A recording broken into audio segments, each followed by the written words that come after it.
It is such an honor to be here. You guys have been amazing, and I'm just in awe of all that you are doing. So thank you. My name is Julie. Let's get the slides going here. Oh, hold on.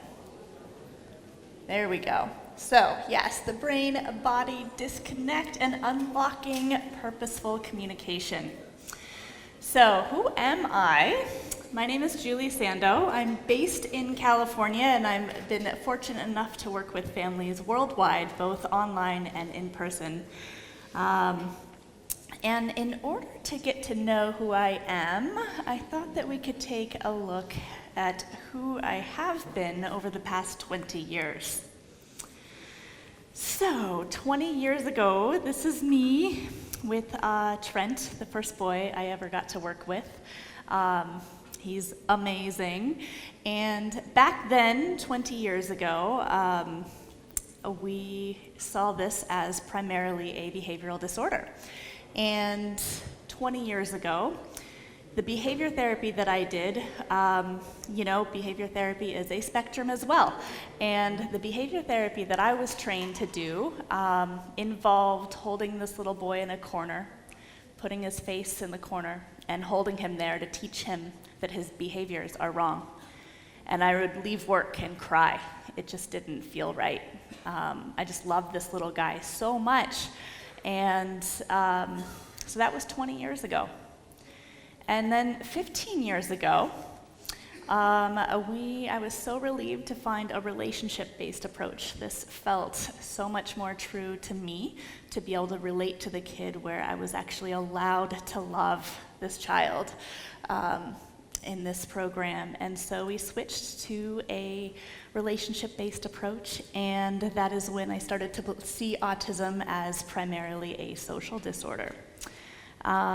And what I did was I learned all the rules of the program, and basically in ABA, right, I was taught if A, then B. If the child does this, then I do that. And again, in this relationship-based approach, it was if A, then B.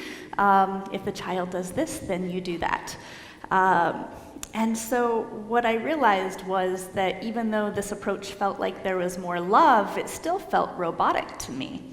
It felt like I had to be a certain way, and there was one way for all kids, which we all know is not true.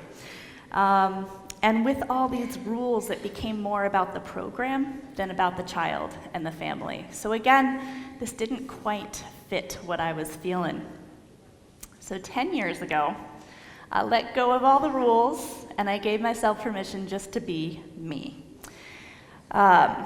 And what I ended up doing was observing the child and then trying something and then learning from it and seeing that different things can work for different kids. It was so freeing and so exciting, but also scary at the same time because there was no program, there were no rules. But it was incredibly freeing to just be with the kids and to be myself and to, let go in a bigger way. So with all of that, I had to let go of my certifications because the certifications really wanted me to follow the rules. So I let go of my certifications, kind of crazy, and I developed my own program called Natural Play Therapy. And the slogan that we have there is bringing natural back to therapy through play. And really, what I see my role as doing in natural play therapy is helping others let go of the rules, helping others see that they can have that freedom as well. So that's been a huge focus for me. But then, a few years ago, my whole perception changed. And that is when a little guy who was not so little anymore, this is Kagan. He was 5 when I met him, and he is now 22. But this was about when he was 18. So let me tell you a little bit about who we thought Kagan was at the age of 18. So Kagan was really obsessed with watching YouTube videos. He would go to those Wiggles videos and watch them over and over and over, those same clips for years and years and years. So we assumed, obviously, he likes the Wiggles, he's really into them, and so we would create games and buy him all sorts of things that had to do with the Wiggles to capitalize on that motivation. And then also, a little bit about what he would do is he had some speech. He would ask the same questions over and over and over. A lot of times it was also about the Wiggles. What did this character do? What did this person say? What did they sing? And his mom would do her best to answer enthusiastically over and over and over the same questions hundreds of times a day, because we really wanted to encourage that speech, right? And get as much language as we could. And then at the age of 18, this is when my whole perception changed, Kagan learned how to communicate through pointing at letters on a letterboard. And that is when his true voice was born. And what his family realized was so mind-bending that they flew me up to where they live. They live in Colorado, I live in California, so it's a several-hour plane ride. They flew me up to meet the real Kagan. And when I met him, it changed my entire foundation, changed everything. So here Kagan was pointing to these letters on a letterboard and spelling that he hates the Wiggles. What? Right? He watches the Wiggles over and over and over. What do you mean you hate the Wiggles? He explained and described that he was stuck watching these same YouTube videos over and over and over for years. Whew. So he also said to ignore his voice. I mean, this whole time we've been cherishing every single word and trying to get more of these words. He says, ignore me. I know the answers. I don't want the answers. The more you answer them, it just fuels this loop that I'm stuck in. So it just changed the entire way that we interacted with him, right? So what he described was that he wanted age-appropriate material. He wanted us to feed his brain. He wanted so much more. And, when we were looking at his speech output, he was functioning at a much lower level. But now that he was able to communicate in this alternative way, we could see that he's actually operating at a much higher level than we ever thought. So now he's 22, he's enrolled in college courses, and he's about to co-teach with me. We have, there's a community in the States called Benjamin's Hope, and they're wanting us to train their staff in natural play therapy, and so Kagan's gonna co-teach that with me, which is super exciting. So, here's today. The only thing I know is that I don't know. So Robert was saying that in the last one, right? Practicing, we don't know. We don't know. I'm not the real expert here, right? So for many, wow, awesome. Many years, I thought that I knew. And yeah, here we are. I thought that I knew that it was primarily a behavioral disorder. I thought that I knew that it was primarily a social disorder. But Kagan, he knows right from wrong. He knows, but his body is out of control and doing things he doesn't want it to do. So is it truly behavior if he understands what his body is doing and doesn't want his body to do that? He also is extremely social, but he can't get his body to show or to do the things he wants it to do. When you communicate with him through this letterboard, he's able to be one of the most social, amazing friends that I've had. So, the only thing I know is that I don't know. So who does know? Obviously, right? They do. They are the real experts. They are the ones who live with it, and they are the ones that I learn from. So, I came back from meeting the real Kagan, and I could not wait. I've known Elliot since he was itty-bitty as well, and I couldn't wait to come and tell his family about this whole new world of communication. And I asked them, would you mind if I learned and experimented and tried some things? Because I don't know what I'm doing, but I would love to learn. And they said, sure. So it took a few years, but I wanted to tell you who we thought Elliot was, and then who Elliot really is. So here's who we thought Elliot was. He would say no to everything, anything that we tried. No, before we could even get anything out of our mouths, I would think something and he would say no. He was so good at leading with no. And when we would take him out of the house, he would have huge meltdowns. It looked like we were torturing him to get him out of the house. And so his parents, what they decided to do and what we all decided would be great for him was, hey, if you can, keep him home. Don't stress him out. Don't put him into those situations that throw him over the edge. So they kept him home. They homeschooled him, and he was happy. He was more relaxed appearing, right? All of this.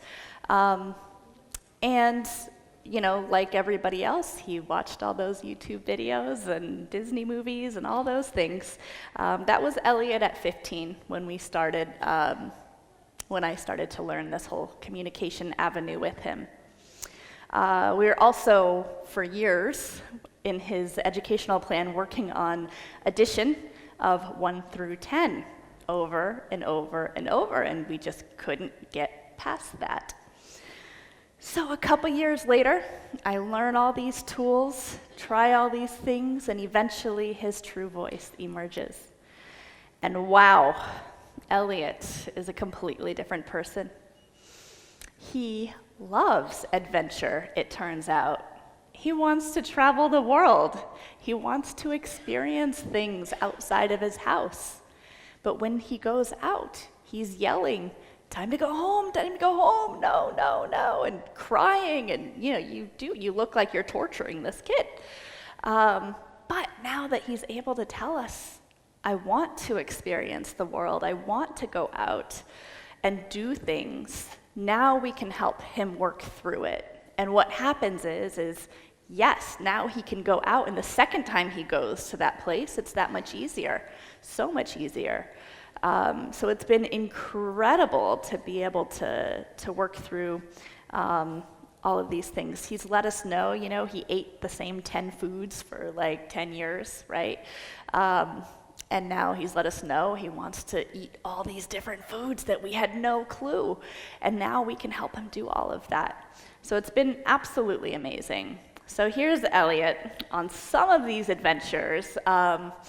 He was in a wedding, so we were both in a wedding party for our friend Kate. And so there we are walking down the aisle. Group adventures. This is on a mountaintop. That was an hour and a half from his home. There's no way he would have done that before. This was at a hotel where a group of people gathered and were there for the weekend. Him staying at a place overnight outside of his home, crazy. Amazing. He would never sit in my car before. He wouldn't even step foot in my car. He would only ride in the white car that his parents owned, right? So here he is happily sitting in my car. It just bends my mind because 3 years ago, totally different experience. And here he is on a Velcro wall. You wear a Velcro suit and then jump up and stick to the wall. Just putting on that outfit, right? It actually was quite interesting because as we were putting it on, he's yelling, he's crying, and everybody's staring. But then I pull out the letterboard. He's like, yes, I want to do this. Like, okay. And then he does it. So, of course, what did I have to do? I had to go and tell everybody about it. We have to get everybody this opportunity. So that is what I did. So a lot of those families, the common response was, well, I get that for somebody else's kid, but that's not my kid. Another common response is, my child is a non-responder. That was a term I would hear a lot. Like, we try all these things and we don't see the progress, so I don't think that this would be a benefit to my child. But it has been, and it's been the same themes that we're hearing over and over from all these kids and adults and people. So what I thought was really important was to hear from the real experts and what they describe. So I gathered some quotes from some of these awesome people. This is William. He says, "No, I understand and have much to dish on." He's 18. And this is from Finn, age 10. He's in the UK.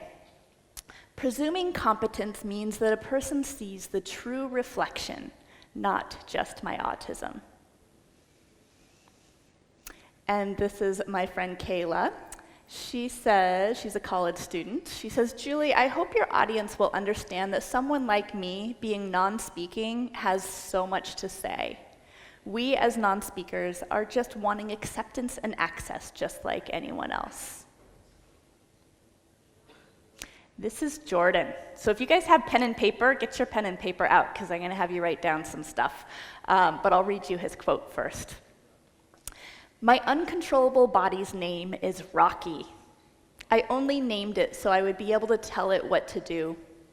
Only when I'm able to distinguish my impulsive side from me can I stop it from running the show. Every day I get more purposeful, intentional, and in control. You would not try to understand unless you answered to impulsivity. So many times uncontrollable impulses hijack my wishes." So that's Jordan. He spells it Jordyn, and they actually did a documentary about him, and it's on YouTube.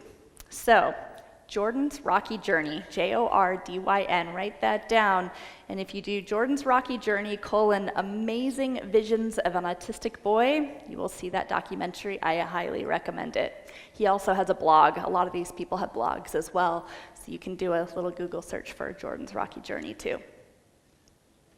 So here's Ian. He was also in that wedding with Elliot. Ian says, "For most of my life, I pondered the world from inside my mind. I lived without being able to tell anybody what I wanted or what I was thinking. Most of my learning came from not doing, but from listening to everything and everyone around me. Can you imagine not being able to talk but still understand everything around you? I couldn't get my mouth to say the words I wanted to say. My energy went toward defending myself against the onslaught of sensory input bombarding me relentlessly. My body moved in myriad ways to cope with this crazy hell. What this made me look like was an awful mixed-up child who didn't love his parents or siblings. I always did, but back then I couldn't show it because my body failed mightily to do what I wanted it to do. How awful it was to not be able to show love and basic human intelligence. Broken with thinking that I would always be trapped inside my mind. I would become wild with fear and longing for a way out." Whew, right? So, what is this that's happening? This is a brain-body disconnect. There's still so much that we don't know, but there seems to be this disconnect between what our students are wanting to do and what they actually do. So they might think, "I want to go get a drink of water," and then their body might run in the opposite direction. So all of this information is traveling in. They're taking it all in. Whew. And they're understanding it just like we do, right? That part of their brain seems to be really intact. And it was actually, this was a fascinating experience. When I flew to Colorado and was observing and meeting with the real Kagan, I got to watch him have one of his sessions with the person who was teaching him how to communicate in this way. And he was very excited for me to be there, but then that kind of ramped up his out of control body, and he started yelling at the top of his lungs. He started screaming. He was telling, like just yelling at the top of his lungs. So meanwhile, his teacher is sitting there, and she's talking in a very quiet voice, and he is answering every one of her questions. I cannot hear her because he's yelling so loudly, but he is taking it all in even while he's yelling. So, think about this. Every single way that our kids have to communicate requires movement. So speech, you have to move a lot of parts, right? With your mouth, your tongue, all of that. Sign language takes movement. Charades, right? Writing. Any way that we have to express ourselves requires movement. And this is where the challenge is. These movements get scrambled, and therefore our kids are misunderstood. They're misunderstood as behavior problems. They're misunderstood as lack of social cues, or social skills. So really, I think the way that I've started to come to understand autism is more of a movement and sensory disorder. So I know we've probably all heard the term apraxia, right, or apraxic. This is often a diagnosis that is paired with autism, and this makes perfect sense now, right? So praxia is the performance of movements, and apraxia is defined as a motor or movement disorder in which the individual has difficulty with the motor planning to perform tasks or movements when asked. So is it really fair to call it any other type of disorder when they can't show us what they want to show us? So, sensory motor challenges, right? They're experiencing the world differently from us. They have trouble controlling their impulsive bodies. So how can we help? What can we do? So the opposite of impulsive is purposeful. So if we switch our focus to helping them become more purposeful with their movements, it can make a world of difference. So if you are interested in learning some more about the science behind this, Anne Donnellan has done a lot of great research. She has a paper called Autism, the Movement Perspective. She also has an article called Rethinking Autism, Implications of Sensory and Movement Differences for Understanding and Support. So if you're into the research aspect of it, I highly recommend checking her out. But basically, gathering all this data and then also hearing from the kids that are, and the students who are communicating to us, what we have come to understand is speech is 100% motor, right? What comes out of your mouth is 100% movement. But language, that is totally different from speech. Language is 100% cognitive. That's inside your head. You're able to see something, see someone, and have thoughts and ideas all about it, right? So just because somebody is non-speaking or minimally speaking does not mean that they are non-thinking. So what else can we do to help our kids, right? Presume competence. So another piece that I really love and appreciate about what Anne Donnellan shares is she talks about the least dangerous assumption. So, which is to assume that they are competent and they are able to learn. Because if we do otherwise, that would result in harm, right? We're going to give them fewer educational opportunities. We're going to give them inferior literacy instruction. We're going to create a segregated education, and therefore they're going to have fewer choices as an adult. So I love that in this conference, the whole theme has been really about believing in our kids and our students and seeing all that they can do. So it's been such a treat to be here and be surrounded by so many like-minded people. It's awesome. So we have a bunch of quotes here too, or a few quotes here. There's little formatting challenges, but it says, this is the question that I asked parents: what changes have you noticed since you started presuming greater competence in your son or daughter or child? And in presuming competence, even if they're not communicating in this way yet, Leah says, trust between Noam and I, closeness and connection, bonding. Even though he's not open-ended in his communication yet, I can feel that he feels so reassured knowing that I understand he's in there and see him for who he really is. And Autumn says, my son expressed, I want to go to new places to have fun, even though his body can often resist new places. So it gave me the confidence to support his body while expanding our outings. Knowing and trusting in what he truly wants to experience in his life has been life-shifting for us.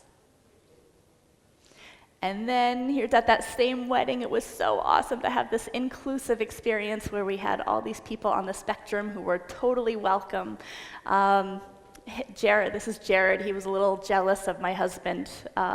He's used to having me all to himself. His mom says, Jeff and I had tears of joy at all the love and acceptance from the bride and groom attendants and the guests. Jared felt it too and had a magical day. So when everyone's on board, it can really make such a huge difference. So finally, Elliot shares with you. And keep that pen and paper available because I'm going to have you write down another website and you will see a video of him spelling this out on his letterboard. He says, I'm excited to share. I'm going to give you one more detail before I tell you all that he says. While he's spelling on his letterboard, his voice is saying, all done, time to be done, right? But meanwhile, he spells, I'm excited to share. Don't listen to my body. My voice has a life of its own. For example, my voice says all done, but I want nothing more than to be sitting here with you. My voice makes me sound like a child. However, my internal thoughts are much more like a typical teen. Ignore my voice and trust that I want to do way more than what my body shows you. Assume the best. It does not hurt to assume that they, meaning autistic people, are intelligent. For now, create more of a balance with how you have been and with this new assumption that your child wants to do more. Remember that your love is always felt. So, as our final slide here, if you write down www.autisticallyinclined.com/India, it is a page just for you guys. It's autistic and then ALLY at the end. And on that, I've included a bunch of videos. There's 2 really fun ones that I made that describe the brain-body disconnect in a really digestible way. It's a nice way to be able to share that as a resource with others as well. And then there's also, what else do I have on there? Ooh, we have a class that I'm wanted to offer just to you guys to help you learn how to get on the letterboards and to access this communication from our kids. And so that is going to start March 1st, and then we also have applied a 20% off discount for you guys. So that will be a 6-month experience. We'll do video feedbacks for you and live classes as well. So all of that information is on there, and I highly recommend checking it out because there is nothing like seeing these students be able to communicate so much more through spelling than what they're able to do with their voice. So thank you very much.